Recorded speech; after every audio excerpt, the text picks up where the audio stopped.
శర్మ గారు, అసలు మీ full name ఏంటి? నా ఫుల్ నేమ్ చాలా పెద్ద పేరు. ఆ పేరు నువ్వు ఒకసారి విని వెంటనే నువ్వు చెప్పగలిగితే నీకు అసలు 10,000 రూపాయల గిఫ్ట్ ఇస్తాను నేను. Oh my god. Machavaram Venkata Chenchurama Maruti Subbaraya Sharma. అంత పెద్ద నేమ్ పెట్టడానికి అంటే ప్రత్యేకంగా ఏమైనా రీజన్ ఉందా? మా అమ్మ నాన్న వాళ్ళకి పెళ్ళైన 30 ఏళ్ళకి పుట్టాను. పెళ్ళైన 30 years ఆఫ్టర్ 30 years. పెళ్ళైన 30 దాదాపు 29-30 ఏళ్ళకు కూడా గర్భం రాకపోతే ఆ నర్సరావుపేటకి ఒక కాశీ పండితుడు వచ్చాడు.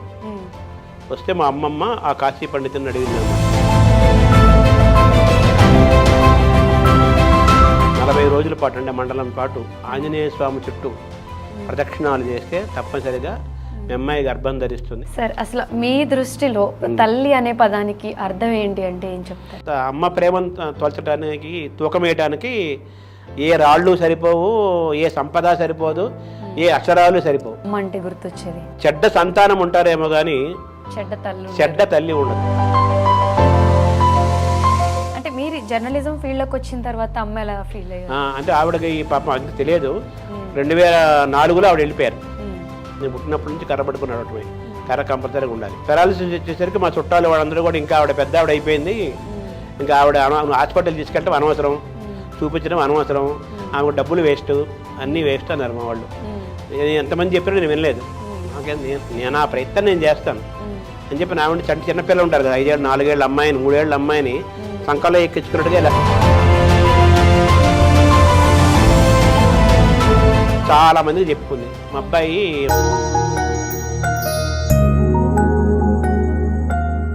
Hello guys, welcome to I dream. నేను మీ నందు. మన అమ్మకు ప్రేమతో షోలో ఉన్న ఈ గెస్ట్ చాలా స్పెషల్ గెస్ట్ అని చెప్పుకోవచ్చు. అసలు తల్లి గురించి మాట్లాడాలి అంటే పదాలు సరిపోవు అనేది మనందరికీ తెలిసిన విషయమే. మరి అటువంటి తల్లి గురించి జనాల్లో ఇంకా ఎక్కువ అవేర్నెస్ తీసుకుని రావాలి, ఈ ప్రపంచానికి తల్లి గొప్పతనం ఏంటి అనేది పరిచయం చేయాలి అనేదే మన ఈ లవ్ యూ అమ్మ కార్యక్రమం. మరి ఈరోజు మన షోలో ఉన్న స్పెషల్ గెస్ట్ ఎవరు అంటే కొప్పారపు కవుల మనవడు మా శర్మ గారు మనతో పాటు ఉన్నారు.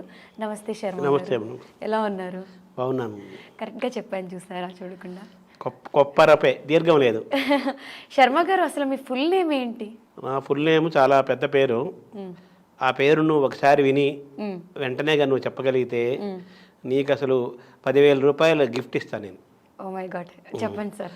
మాచవరం వెంకట చెంచురామ మారుతి సుబ్బరాయ శర్మ. 3 సార్లు చెప్తా. మాచవరం వెంకట చెంచురామ మారుతి సుబ్బరాయ శర్మ. మొత్తం మాచవరం సార్, మొత్తం కలిపి ఒకేసారి. మాచవరం వెంకట చెంచురామ మారుతి సుబ్బరాయ శర్మ. మాచవరం వెంకట చెంచురాయ సుబ్బవరం మా శర్మ. అది 10 లక్షల రూపాయలు నువ్వే నాకు ఇవ్వాలి, ఆ పేరు తప్పు చెప్పినందుకు. ఎందుకు కరెక్ట్ చెప్పాను ఎక్కడ చెప్పావు? మాచవరం వెంకట చెంచురామ మారుతి సుబ్బరాయ శర్మ. సార్ అదే సార్, నేను కూడా చెప్పాను. అదే రికార్డ్ ఏంటి సార్? ఓకే సార్, మీ పేరు చెప్పండి. ఎందుకు నేను చెప్పమన్నానంటే, ఒకసారి చెప్తే నీకు 10,000 రూపాయలు గిఫ్ట్ ఇస్తాను ఎందుకన్నానంటే జ్ఞాపక శక్తికి సంబంధించిన అంశం అన్నమాట ఇది. సార్, ఎందుకు మీకు అంటే దేవుడు భక్తి ఉన్నా కూడా 1-2 పేర్లు పెడతారు, ఇంత పెద్ద నేమ్ పెట్టడానికి అంటే ప్రత్యేకంగా ఏమైనా రీజన్ ఉందా? ఉంది. నేను మా అమ్మ నాన్న వాళ్ళకి పెళ్ళైన 30 ఏళ్ళకి పుట్టాను. పెళ్ళైన 30 years ఆఫ్టర్ 30 years అంటే ఆవిడ గర్భం రావటం కానీ పోవటం కానీ ఏం జరగలేదు. ఫస్ట్ టైం గర్భం రావటమే నాతో అనమాట. మా అమ్మగారికి పెళ్ళైనప్పుడు 12 ఏళ్ళ వయసు సుమారు, మా నాన్నగారికి 25 ఎంతో ఉంటాయి. పెళ్ళైన 30 దాదాపు 29-30 ఏళ్ళకు కూడా గర్భం రాకపోతే నర్సరావుపేట దగ్గర మా అమ్మగారు వాళ్ళ ఊరు, మళ్ళీ తర్వాత చెప్తాను. ఆ నర్సరావుపేటకి ఒక కాశీ పండితుడు వచ్చాడు. వస్తే మా అమ్మమ్మ ఆ కాశీ పండితుడిని అడిగిందనమాట. మా అమ్మాయికి పెళ్ళై 30 ఏళ్ళు కావస్తోంది, ఇంతవరకు గర్భం ధరించలేదు, ప్రెగ్నెన్సీ రాలేదు, డాక్టర్లకు చూపించాము, చాలామంది డాక్టర్లకు చూపించాము, అటు అల్లుండి చూపించాము, అమ్మాయిని చూపించాము, ఇద్దరు ఆరోగ్యం కూడా అద్భుతంగా ఉంది. ఆరోగ్యం డోకా లేదు, చాలా బాగుంది, కానీ ఎందుకో గర్భము ధరించలేదు అని మా అమ్మమ్మ ఆ కాశీ పండితుడు చెప్తే ఆయన ఏమన్నారంటే, ఏమీ లేదమ్మా, తప్పనిసరిగా మీ అమ్మాయికి అబ్బాయి పుడతాడు, మీకు మనవడు పుడతాడు.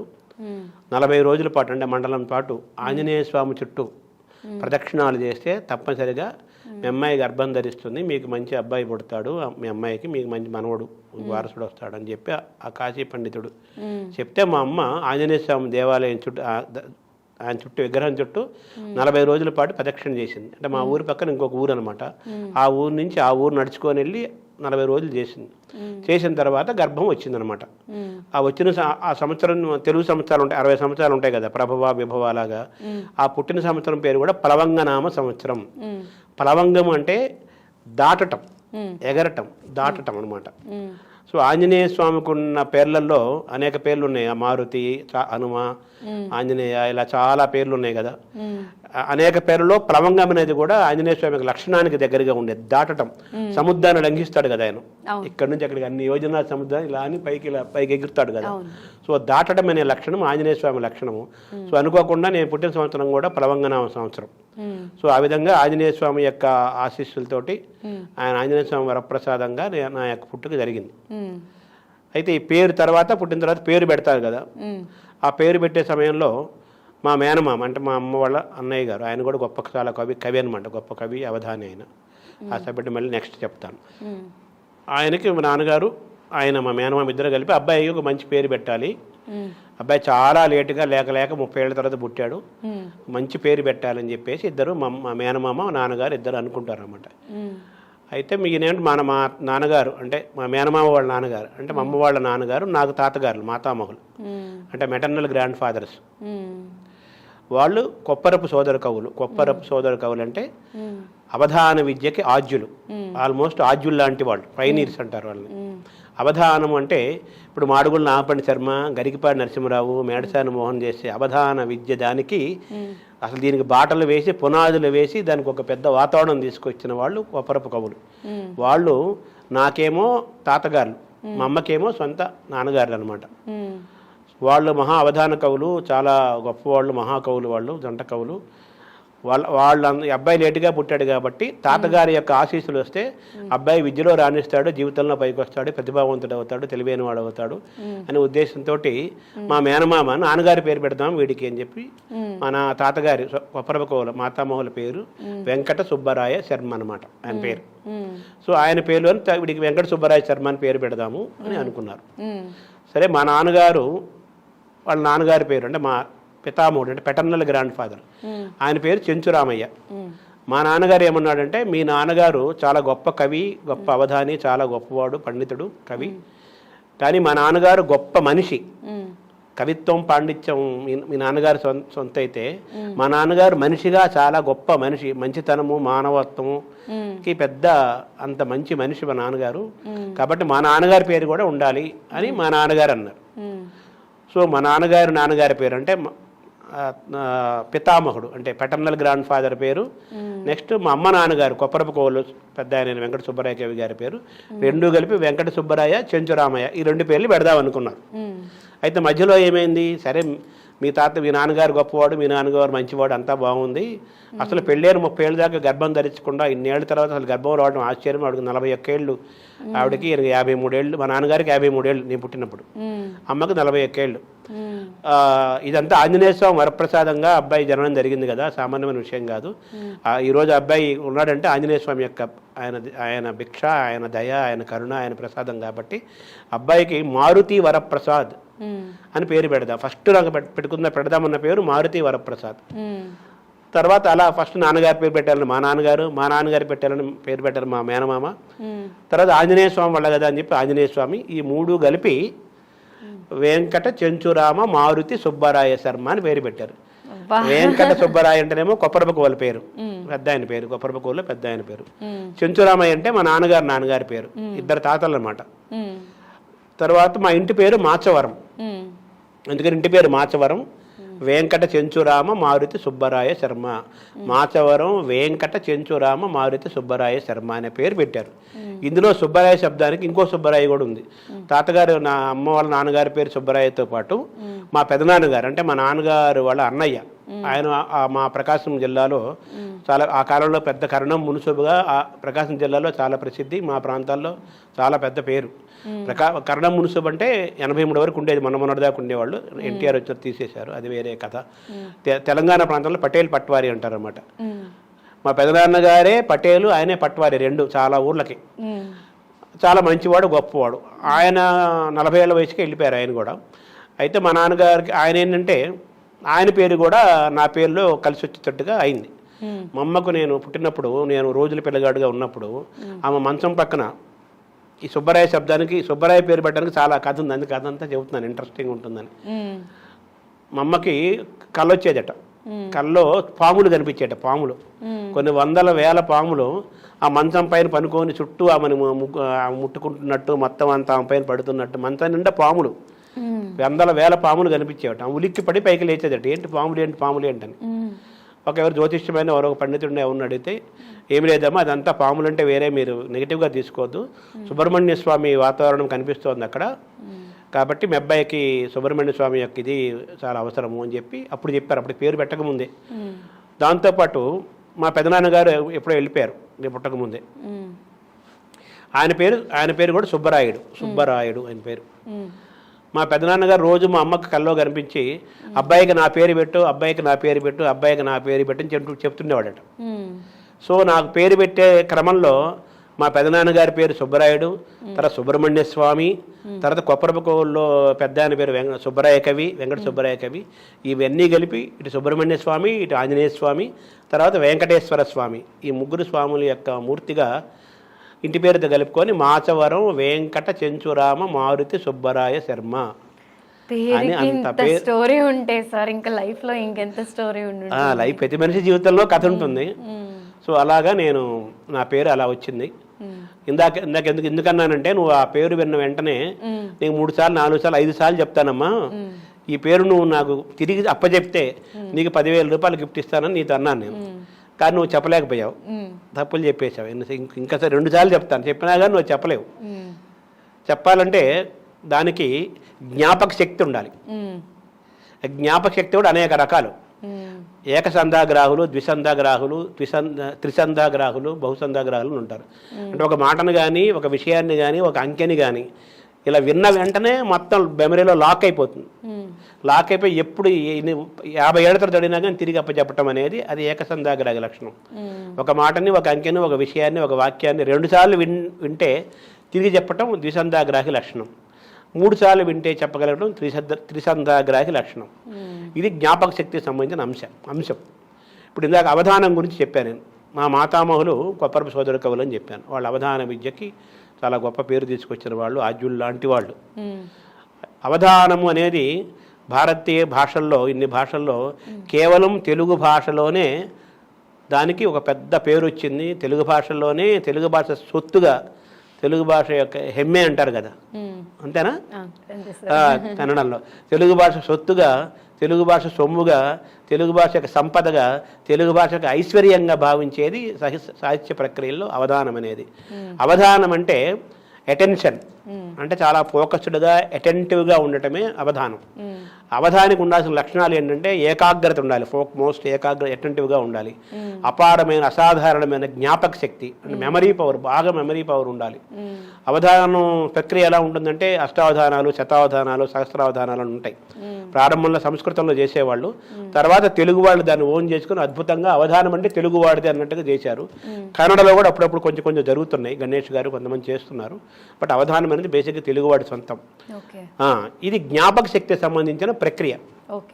సో కాబట్టి ఈ జ్ఞాపక శక్తి అనే సంబంధించిన అసాధారణ, మామూలు జ్ఞాపక శక్తి కాదు, అసాధారణమైన జ్ఞాపక శక్తికి సంబంధించిన ప్రక్రియకు, సాహిత్య ప్రక్రియకు మా తాతగారు వాళ్ళు ఒక చక్రవర్తులు లాంటి వాళ్ళు అనమాట. అందుకనే నీ జ్ఞాపక శక్తికి పరీక్ష చేద్దామని, జ్ఞాపక శక్తిని పెంచుకోవాలని, ఆత్మవిశ్వాసము, ఏకాగ్రత పెరగాలని ఉద్దేశంతో నా పేరు నువ్వు చెప్తే నీకు 10,000 ఇస్తానని చెప్పాను. కాబట్టి నువ్వు జ్ఞాపక శక్తిని పెంచుకోవాలి. Okay sir. అది సార్, అసలు మీ దృష్టిలో తల్లి అనే పదానికి అర్థం ఏంటి అంటే ఏం చెప్తారు సార్? తల్లి అంటే ఇప్పుడు మనం కొన్ని నిర్వచనం ఇవ్వలేం. ఇప్పుడు ఇంతసేపు నేను ఉపన్యాసం లాంటి చెప్పేసాను, అవధానం అంటే ఇది, అదంటే ఇది అని. తల్లి ప్రేమను కొలిచే అక్షరాలు, పదాలు మన దగ్గర లేవు.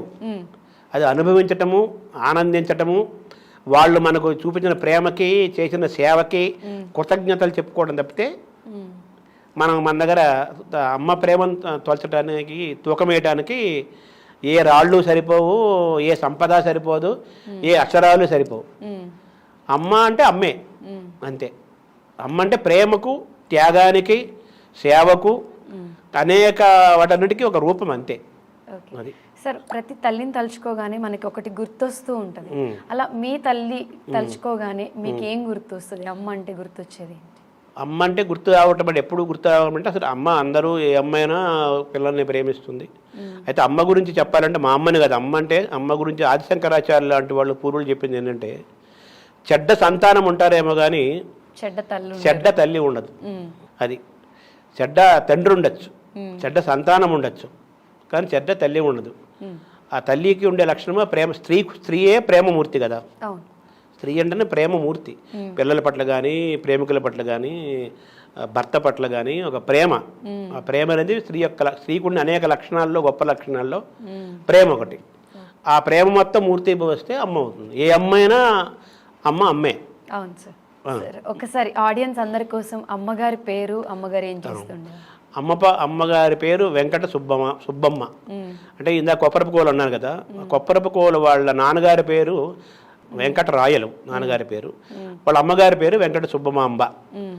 వాళ్ళ అమ్మగారి పేరే, మా తాతగారు వాళ్ళ అమ్మగారి పేరే మా అమ్మకు పెట్టారు. వాళ్ళది నరసరావుపేట, గుంటూరు జిల్లా నరసరావుపేట దగ్గర కొప్పరం అనే ఊరు. కొప్పరం, ఆ ఊరి పేరు కూడా కొప్పరమే. ఇంటి పేరు కొప్పరమే, ఊరి పేరు కొప్పరమే. ఇప్పుడు అది పల్నాడు జిల్లాగా మరి నరసరావుపేట హెడ్ క్వార్టర్గా మారింది. కోటప్పకొండ బాగా ప్రసిద్ధం కదా, దానికి దగ్గరలో ఉంటుంది. అమ్మగారి పేరు కొప్పరపు వెంకట సుబ్బమ్మ. అమ్మగారు ఏం చేస్తుండే? అమ్మగారు ఏం లేదా, మామూలుగా ఇంట్లోనే ఉండేది. మా నాన్నగారేమో కరణం మున్సూబు. మా పెదనాన్నగారు వెళ్ళిపోయిన తర్వాత నాన్నగారు కరణం మున్సూబుగా చేశారు 83-84 వరకు. ఎన్టీఆర్ కరణీకాలు తీసేంత వరకు నాన్నగారు కరణం మున్సూబుగా ఉండేవారు. అమ్మ ఇంట్లోనే ఉండేది. నేను లేటుగా పుట్టడము, అదే ఇంకా అంతే. సార్, అసలు అమ్మగారు అంటే లేటుగా, మీరు లేట్ సంతానం కాబట్టి చాలా లేట్ కదా, అంటే అమ్మగారు అంటే మీరు పుట్టినప్పుడు అమ్మగారు వయసు ఎంత? 41 సంవత్సరం, 41 ఇయర్స్. అంటే సార్ మీరు బాగా అల్లరి చేయడం అలాంటివి ఏమన్నా? నేను అల్లరి అనేది నేను చేసేవాడిని కాదు. అల్లరి అటువంటి అలవాటు లేవు. పట్టుదల, చాలా పట్టుదల అనమాట. అంటే నేను అనుకున్నది జరగాలి. నాకు నచ్చింది వండాలి, వంట నాకు నచ్చిన బట్టలకు కొనాలి, నన్ను ఎవరేం అంటానికి లేదు.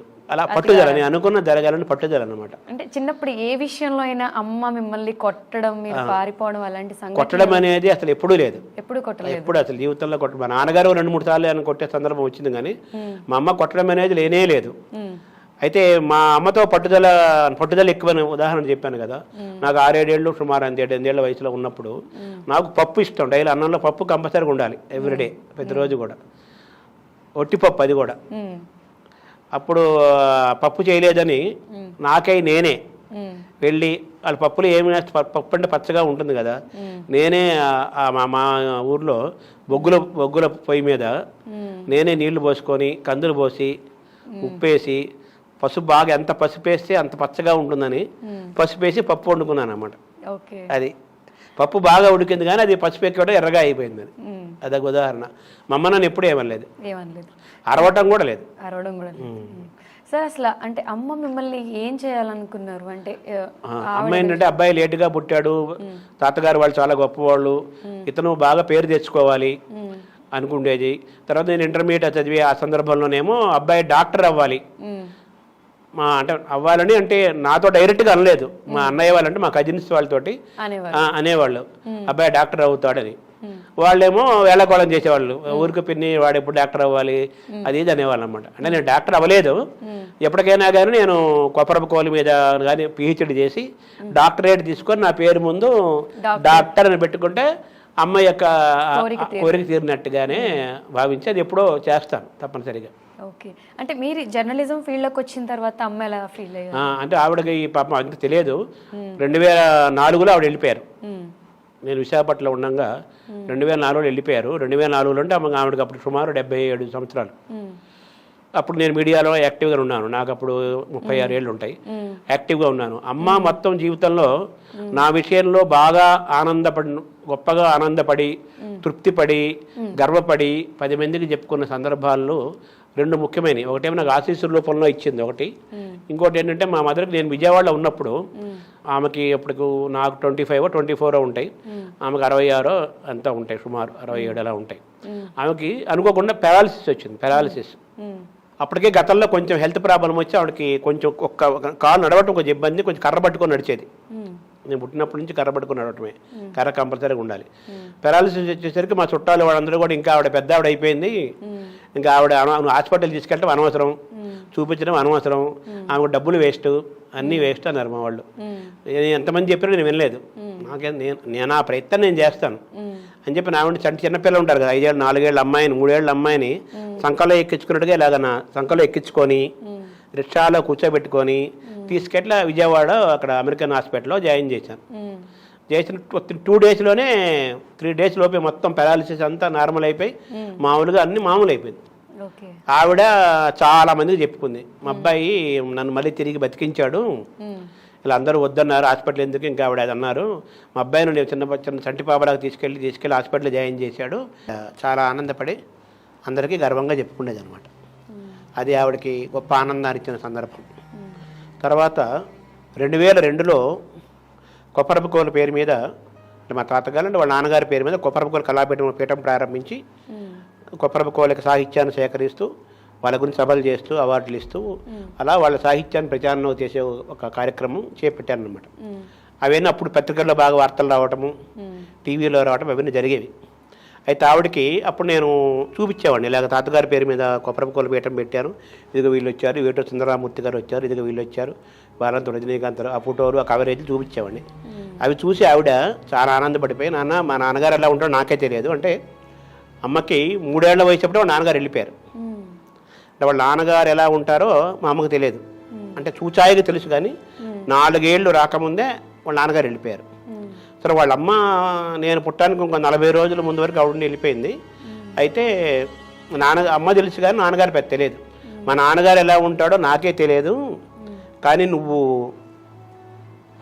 ఇన్నేళ్ళ తర్వాత గుర్తుపెట్టుకొని తాతగారి పేరు మీద ఒక పీఠం పెట్టి మళ్ళీ తాతగారుల పేర్లు కొప్పరపుకోల పేరు ప్రపంచానికి తెలిసేటట్టుగా నువ్వు ఇంత చేస్తున్నావు నాన్న అని ఆవిడ ఆ పత్రికలో అవి చూసి ఆవిడ ధారాపాతంగా కన్నీళ్ళు కాదు అవి ఆనంద బాష్పాలు రాలుస్తూ రాల్చిందనమాట. ఆ ఆనంద బాష్పాలతోటి ఆ పేపర్ తడిచిపోయింది, ఆ పత్రికలు. అంటే అది గొప్ప ఆశీస్సులు. అంటే మనకు ఆ రోజు ఆవిడకి ఆరోగ్యం అలా ఉంచగా వాళ్ళ నాన్నగారి పేరు ఎప్పుడో మర్చిపోయాను, ఒక తాతగారి పేరు మీద నాన్నగారి పేరు మీద మళ్ళీ వాళ్ళ పేరు మీద ఒక పీఠం పెట్టి సాహిత్యాన్ని మళ్ళీ బయటకు తీసుకొచ్చి మళ్ళీ కొప్పరపుకోలని పేరు ఒకసారి మొత్తం ప్రపంచం వదిలేటట్టు చేసినందుకు మా నాన్నగారు వాళ్ళకి ఇలా చేసావు నువ్వు అని చెప్పి ఆవిడ ఆనంద బాష్పాలతోటి పొంగిపోయి ఆనంద బాష్పాలకు రాలిపోయినాయి, జలజల రాలిపోయినాయి అనమాట. అవి గొప్ప ఆశీస్సులుగా నేను భావిస్తున్నాను. ఆ రోజు ఆమె కళ్ళలో నుంచి వచ్చిన ఆనంద బాష్పాలు అవి శక్తి నాకు, బ్లెస్సింగ్స్. అంతకు మించిన శక్తి ఇంకేం అవసరం లేదు. సార్ అంటే తల్లి అని తలుచుకోగానే మాట్లాడగానే మీ కంట్లోంచి వాటర్. మదర్ గురించి చెప్పాలి అంటే నిన్ననే ఎవరో నాకు ఈ వాట్సాప్లో ఒకటి పంపించారు. అది సైంటిఫిక్గా ఏంటంటే మామూలుగా డిఎన్ఏ అంటారు కదా, ఈ డిఎన్ఏ ఎవరికైనా కానీ చైల్డ్కి 50% ఫ్రమ్ ఫాదరు 50% ఫ్రమ్ మదర్ నుంచి వస్తుందంటారు. కానీ మైటోకాండ్రియల్ డిఎన్ఏ అని ఉంటుంది, అది ఏటీపీని ప్రొడ్యూస్ చేస్తుంది. ఏటీపీ అంటే ఎడినోసిన్ ట్రైఫాస్ఫేట్. అది 100% మనకు వచ్చే ఈ ఏటీపీ అనేది 100% తల్లి నుంచే వస్తుంది. 100% అది ఏంటంటే పవర్, శక్తి ఇచ్చేదన్నమాట. అందుకే తల్లిని స్త్రీని మనం శక్తి స్వరూపం ఎందుకంటామంటే 100% ఈ డిఎన్ఏ ఓన్లీ తల్లి నుంచే వస్తుంది కాబట్టి శక్తి స్వరూపం అంటాం. అందుకే మనం అమ్మవారిని కొలిచిన శక్తి స్వరూపం అన్నాం, ఎందుకంటే మనలో ఉండే ఈ శక్తి అంతా ఆ డిఎన్ఏ అనేది అక్కడి నుంచి తల్లి నుంచి వచ్చింది కాబట్టి తల్లి అనే స్త్రీ శక్తి స్వరూపము, తల్లి అనేది ఒక శక్తి స్వరూపం, అమ్మవారి శక్తి స్వరూపము, అమ్మే అమ్మవారు. అది తల్లి గురించి చాలా అద్భుతంగా వివరించారు sir. Thank you so much. Thanks అమ్మా.